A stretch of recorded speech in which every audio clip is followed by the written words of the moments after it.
My mother-in-law, Dolores, stood over the trash can, holding my daughter's unicorn birthday cake like it was contaminated waste. The 3 layers of vanilla cake I'd spent hours decorating were about to meet coffee grounds and last night's leftovers. She doesn't deserve a celebration, she announced to everyone at my 7-year-old's party. The words cut through the happy birthday song we'd been singing just seconds before. My husband Craig just stood there, silent as always, his hands frozen mid-clap while our daughter Rosalie watched her grandmother destroy what was supposed to be the highlight of her special day. The other parents gasped. The children went quiet. But what happened next made Dolores wish she'd never stepped foot in our house. I'm Bethany, and I'm about to tell you how my 7-year-old daughter outsmarted the woman who'd been making our lives miserable for years. I'm 34 years old, an elementary school teacher who thought I understood kids pretty well until my own daughter showed me what real courage looks like. My daughter, Rosalie, had just turned 7 that day. She's the kind of kid who names her stuffed animals after Supreme Court justices and insists on reading the news with me every morning. Smart. Doesn't even begin to cover it. She has this way of observing everything while pretending to be absorbed in her coloring books or tablet games. Craig, my husband of 9 years, works as a software developer for a tech startup downtown. He's 36, brilliant with computers, terrible with confrontation. He's the guy who apologizes when someone else steps on his foot. I fell in love with his gentleness. But that same quality meant he never stood up to the one person who needed standing up to the most. That person was Dolores, age 62, retired bank manager and professional destroyer of joy. She had opinions about everything from how I folded fitted sheets to how many vegetables should be on Rosalie's plate. In her world, children should be seen, not heard, and definitely not celebrated unless they'd earned it through academic perfection and complete obedience. The birthday party was supposed to be simple. 3 kids from Rosalie's new school, their parents, us, and Dolores. 12 people total in our Portland home with paper, butterfly decorations and a homemade cake. But Dolores had other plans. She always had other plans. What she didn't know was that Rosalie had been planning something too. For weeks my daughter had been working on what she called her special project on her tablet. Every time I asked about it, she'd give me this little smile and say it was for school. Craig thought it was probably another one of her creative writing stories. We were both wrong. The moment Dolores dropped that cake in the trash, I saw something change in Rosalie's face. The tears were there, yes, but behind them was something else.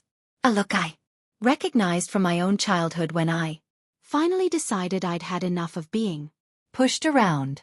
She wiped her eyes, walked over to her tablet, and said the words that would change everything.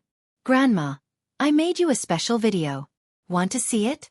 I should have known something was wrong when Dolores arrived at Rosalie's birthday party, carrying nothing but her oversized purse and that familiar look of disapproval. She walked through our front door at exactly 200 p.m. surveying our living room like a health inspector who'd already decided to fail the restaurant. No gift bag, no card, not even a half-hearted balloon from the dollar store. The morning had started so differently. Rosalie bounced into our bedroom at 6 a.m. wearing her favorite purple dress, the one with tiny silver stars that she'd picked out specially for today. Mommy, do you think Grandma Dolores will like my surprise? She asked, clutching her tablet against her chest like a treasure. For the past month, she'd been secretly working on something she called her appreciation project for school. Every time I walked into her room, she'd quickly minimize the screen and start playing some game about digital pets.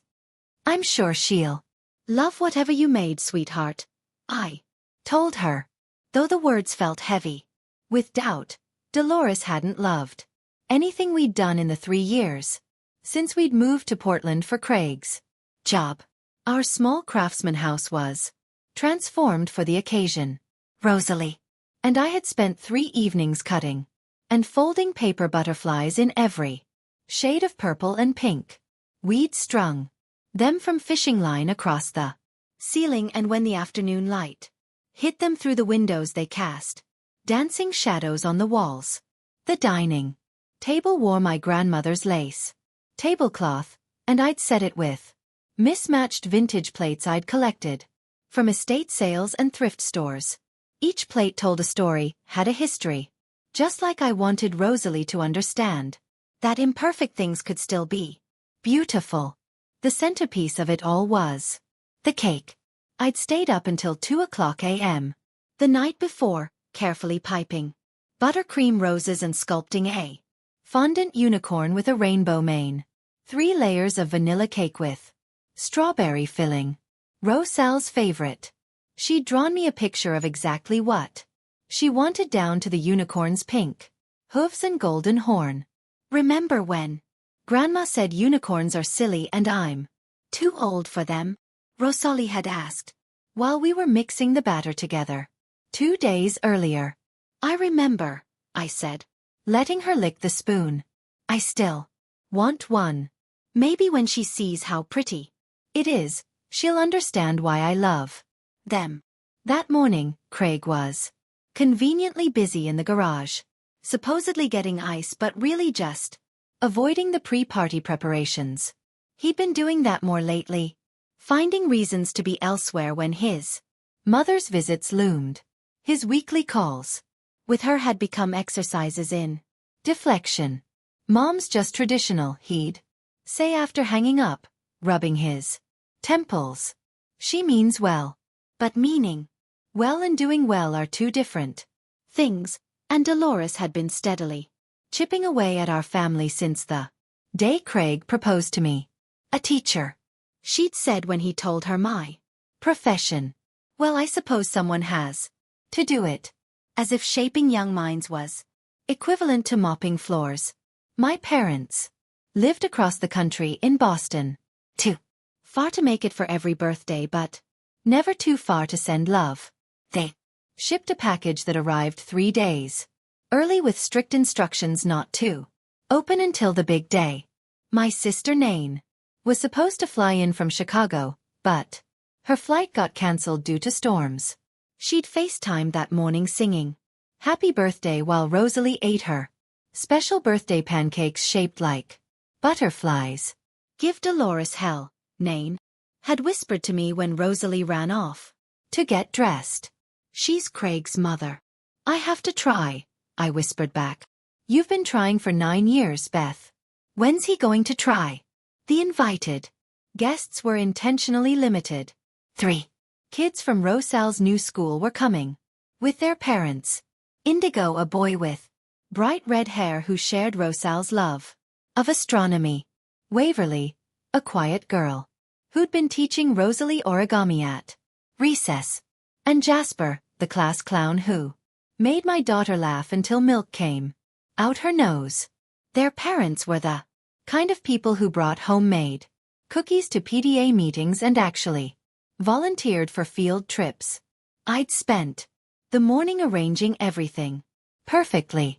Party favors in small purple bags, each containing a handmade butterfly clip, some candy, and a small notebook because Rosalie insisted her friends would love them.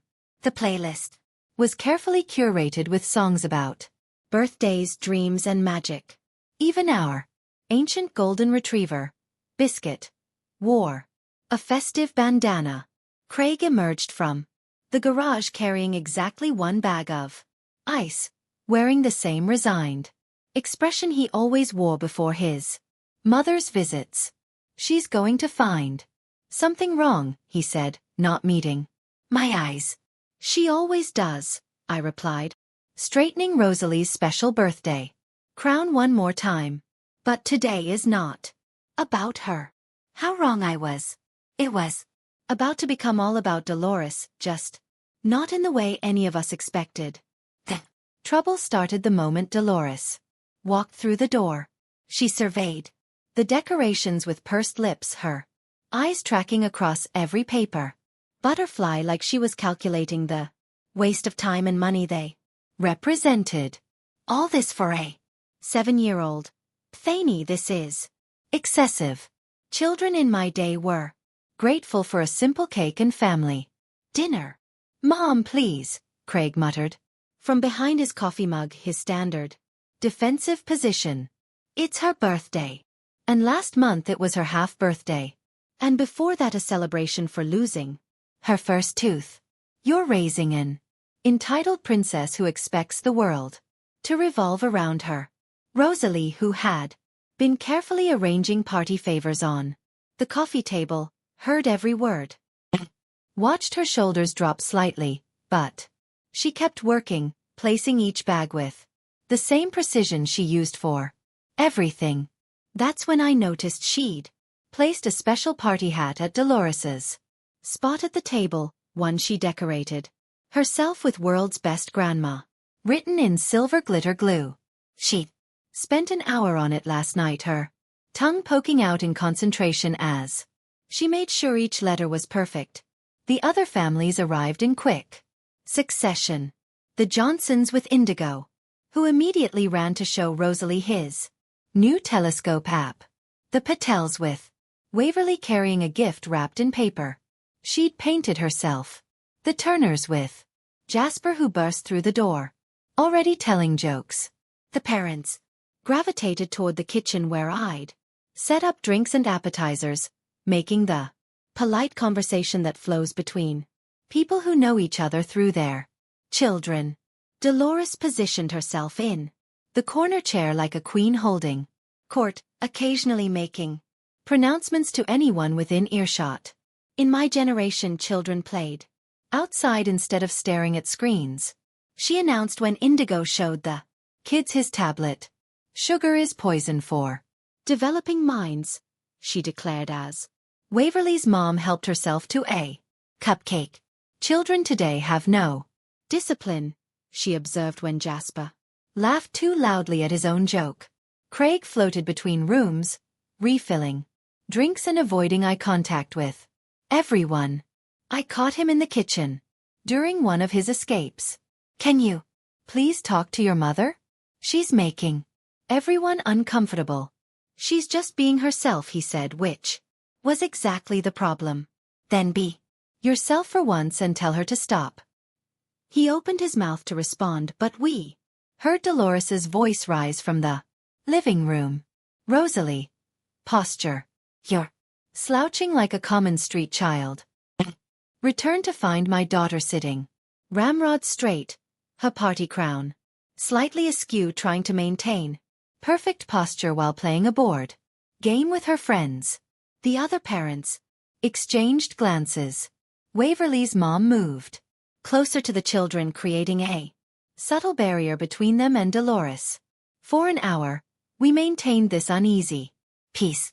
The kids played pin the horn on the unicorn, which Dolores called encouraging delusion about mythical creatures. They did face painting, which she deemed teaching vanity. They played musical chairs, which she labeled promoting aggressive competition. Then came time for the cake. I dimmed the lights and carried it in from the kitchen, the 7 candles plus 1 for good luck, casting a warm glow on Rosal's expectant face. Everyone started singing, even Craig managing to raise his voice above a whisper. Rosalie closed her eyes, ready to make her wish. That's when Dolores stood up.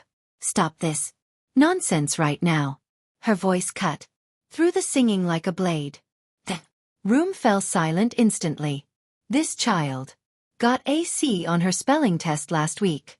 Craig told me himself. And she's being rewarded with this spectacle. This is what's wrong with your generation.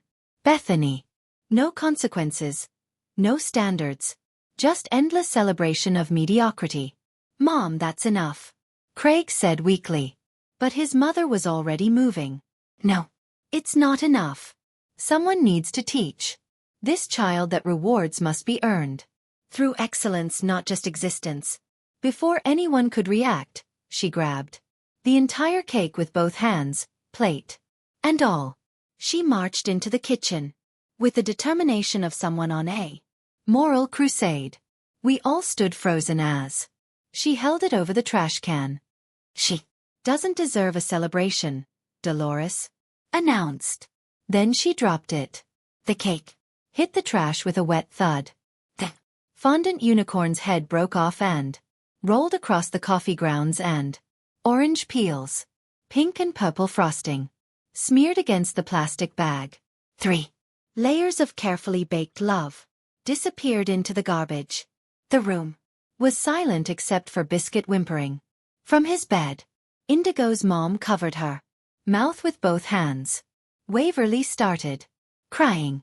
Jasper, the class clown, stood perfectly still for maybe the first time in his life, but all I could see was Rosal's face. Tears pulled in her eyes, but didn't fall, as if she was willing them to stay put through sheer determination.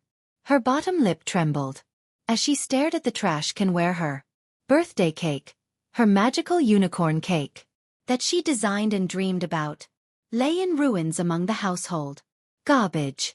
Craig stood frozen, his mouth opening and closing like a fish gasping for air. Mom, that was completely inappropriate. You shouldn't have done that. Someone had to be the adult.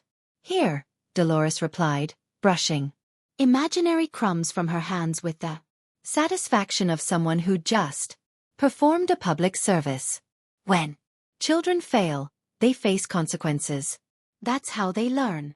I wanted to scream.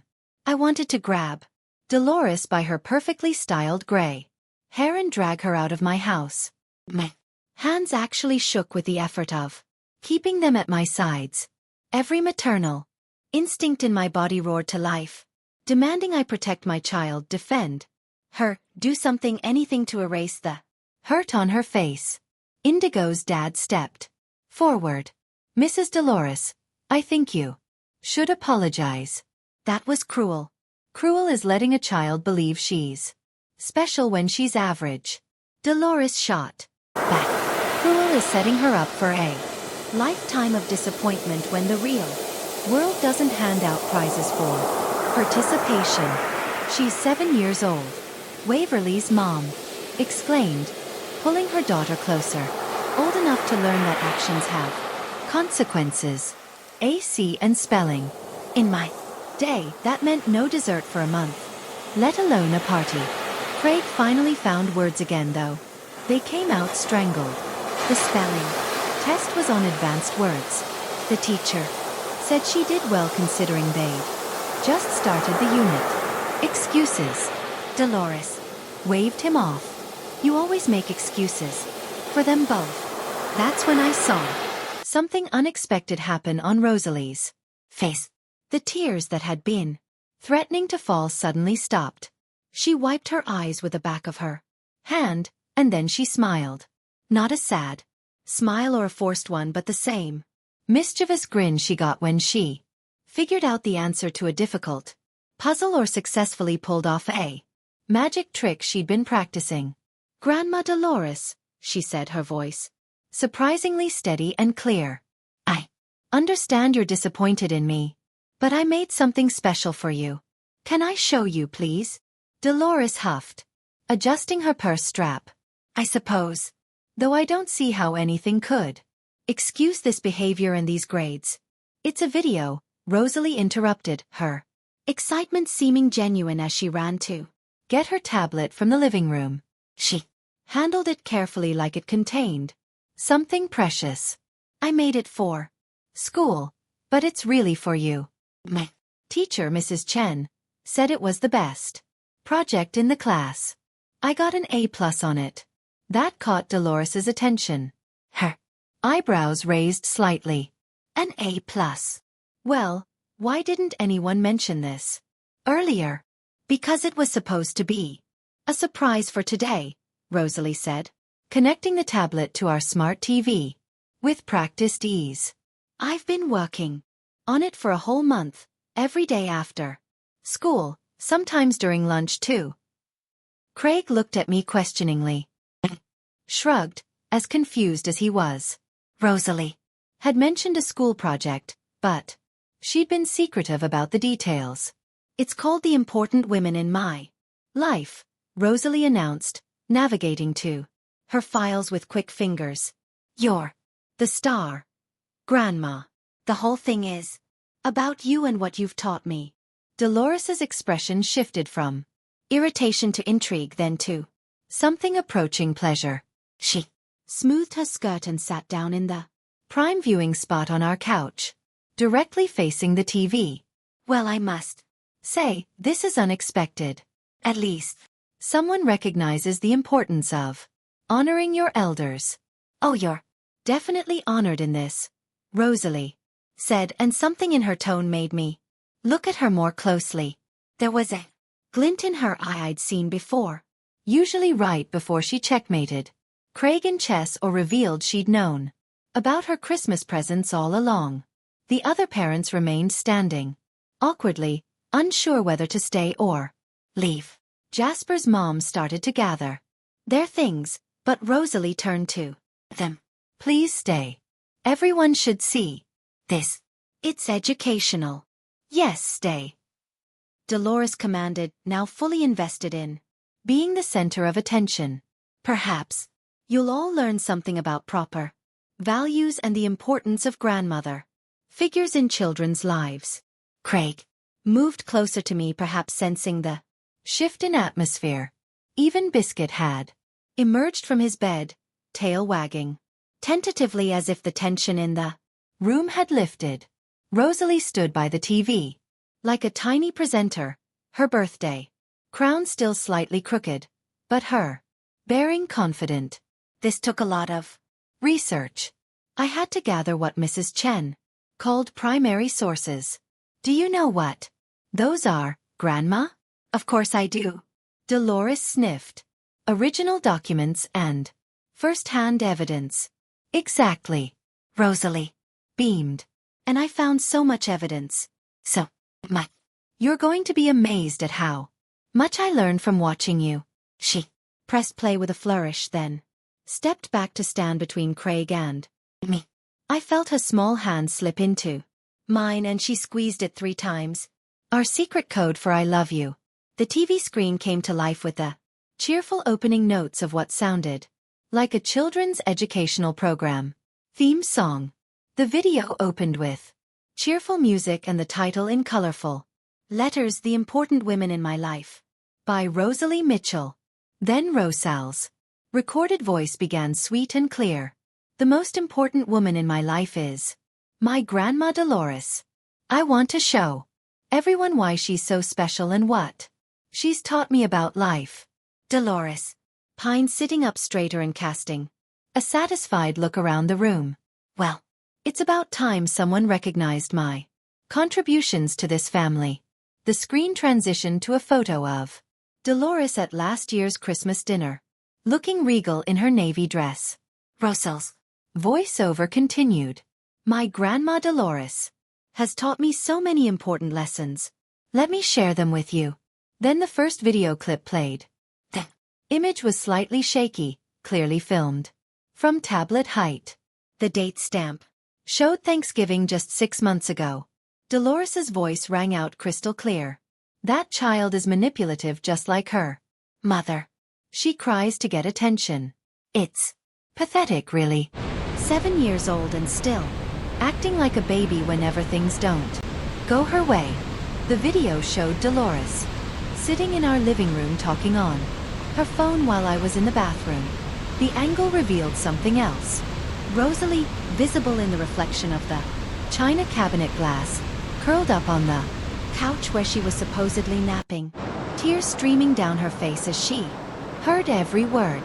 Dolores went white. How did you get this? But the video continued. The next clip was from Christmas morning, A FaceTime call. Dolores didn't know was being recorded. Craig married beneath him. Obviously. Bethany can't cook properly, can't keep house to any decent standard, and she's raising a spoiled brat. I'm embarrassed to tell my friends about them. When they asked about my son's family, I changed the subject. The room was absolutely silent, except for the TV. Even the children seemed to understand something significant was happening. Another clip rolled. Dolores at Rosal's school play 2 months ago, talking to another grandmother in the lobby. She can't even remember her lines properly. No talent whatsoever, just like her mother. Not like my friend Margaret's granddaughter, who's already been accepted to the gifted program. Now there's a child with actual potential. Rosalie is probably going to be average her whole life. Maybe below average if she takes after Bethy's side. Craig made a sound like he'd been punched. His face had gone from confused to horrified as he watched his mother destroy his daughter with surgical precision. The clips kept coming, each one worse than the last. Dolores telling her hairdresser that Rosalie was chunky and would probably have weight problems like all the women on Bethy's side. Dolores on the phone with her sister saying Craig was too weak to divorce me, but she was working on it. Dolores at a restaurant with her book club describing how she was documenting every parenting mistake I made for future custody hearings if Craig ever comes to his senses. But the worst was the last one. The timestamp showed just 2 weeks ago. Dolores was in our guest room, her voice clear and deliberate. I'm thinking of telling Craig to file for divorce while Rosalie is still young enough to forget Bethany, get full custody and start over with someone more suitable. That woman and her daughter are dragging him down, socially and financially. Rosalie is probably not even going to amount to anything with those genes. Bad breeding always shows. Eventually, maybe if Craig remarries someone with better genetics, the next child will have a chance at success. The video transitioned to a new scene. Rosalie appeared on screen, sitting at her desk in her bedroom, looking directly at the camera. My grandma, Dolores, taught me important lessons. She taught me that words can hurt worse than falling off my bike. She taught me that family isn't always kind. She taught me that some people smile at you while saying mean things about you when they think you can't hear. The Rosalie on screen held up her tablet. But the most important thing she taught me was to always stand up for myself and my mommy. She taught me that bullies come in all shapes and sizes, even grandmother sizes. And she taught me that evidence is important when dealing with someone who lies about being nice. The video ended with credits rolling over happy music. Special thanks to my tablet's voice-activated recording feature, cloud storage, and Mrs. Chen, who taught us about documenting sources. Also, thank you to Mommy for always hugging me after Grandma's visits, even when she didn't know I needed them. The final screen showed a dedication. This video is dedicated to all kids who have relatives that pretend to love them but actually don't. You're not alone and it's not your fault. The TV went black. The room remained completely silent. Dolores's face had gone from white to red. Dolores grabbed her purse with shaking hands, her knuckles white as she clutched the leather straps. This is an invasion of privacy. This is illegal. Craig, your daughter invaded my privacy, and you're going to let her get away with this. My daughter. Craig interrupted, and his voice had a strength I hadn't heard in 9 years of marriage. Just showed me what a fool I've been. What kind of coward I've been. Mom, you threw her birthday cake in the trash. You've been poisoning our family for years and I let it happen. Because I was too afraid to stand up to you. Too afraid to protect the two People who matter most to me. You're taking their side.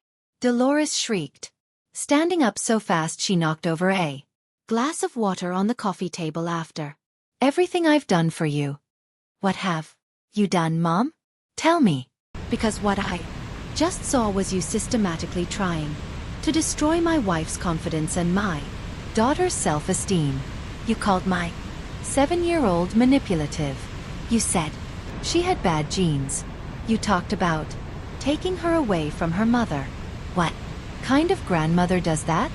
Dolores turned to the other parents seeking support. This is a setup. They coached her to do this to humiliate me. Indigo's mom stepped forward. Ma'am, no one could coach that kind of pain. We all saw that little girl crying on the couch while you talked about her like she was garbage. That was real. You don't understand. Dolores sputtered. I was trying to help them improve. Angie asked quietly. By saying I'll never amount to anything. By trying to make Daddy divorce Mommy? Dolores stormed toward the door, then turned back for one final attack. You'll regret this. I'll tell everyone what you've done.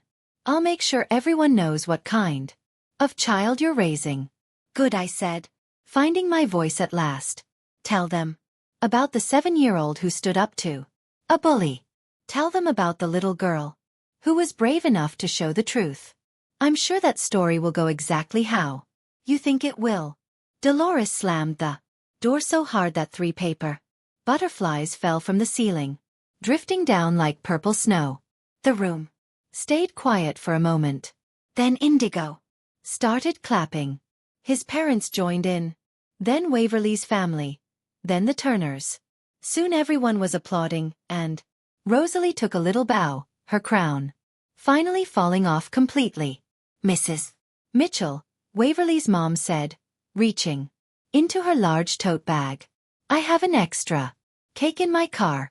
I always bring a backup because I have anxiety about disasters. Would you like me to get it? 20 minutes later we were singing Happy Birthday. Again, this time around a store-bought chocolate cake that tasted like freedom. Craig held my hand throughout the song, squeezing it occasionally as if to apologize for years of silence. When Rosalie blew out her candles, everyone cheered twice as loud as before. After the guests left, I found Rosalie in her room writing in her journal. She showed me the entry. Today I turned 7. Grandma threw my cake away, but I got something better. Daddy finally stood up for us. He used his loud voice.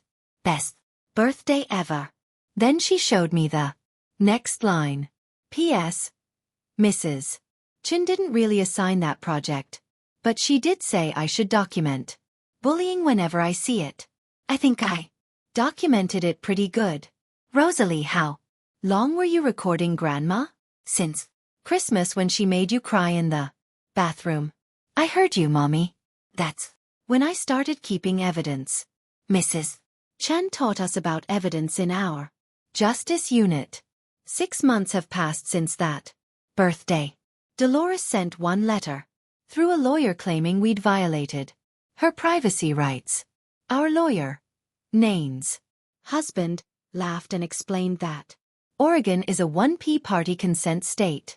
Rosalie had done nothing illegal by recording conversations she was part of.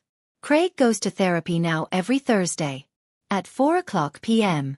He's learning to use his voice to set boundaries, to protect, instead of just provide. Last week he told his boss he wouldn't work weekends anymore. My daughter is growing up fast, he said. I won't miss it. Rosalie started a kindness club at school where kids document acts of kindness instead of cruelty. Her teacher gave her a real A+ this time for her presentation on standing up to bullies, even when they're family. The local news even did a story about it, though we kept the details of Grandma Dolores private. The unicorn birthday cake became legendary in our neighborhood. Sometimes other moms stopped me at the grocery store to say they heard about What happened and good for us for standing up for ourselves. But the best moment came last week when Rosalie asked me, "Mommy, do you think I was mean to Grandma?" "No, sweetheart. You showed the truth. That's not mean. That's brave." She smiled and went back to her homework, then looked up again. "Maybe someday Grandma will say sorry and we can try again." That's my daughter. Even after everything, her heart stays open to the possibility of change, of redemption, of love winning in the end. If you enjoyed this story, please give it a like and share it with someone who needs to hear that standing up to family bullies is not only okay, it's necessary. Drop a comment below about a time you or someone you know stood up to difficult family members. And don't forget to subscribe to our channel for more stories about families finding their courage, kids teaching adults about bravery and the power of truth, told at exactly the right moment. Remember, sometimes the smallest voices speak the loudest truths.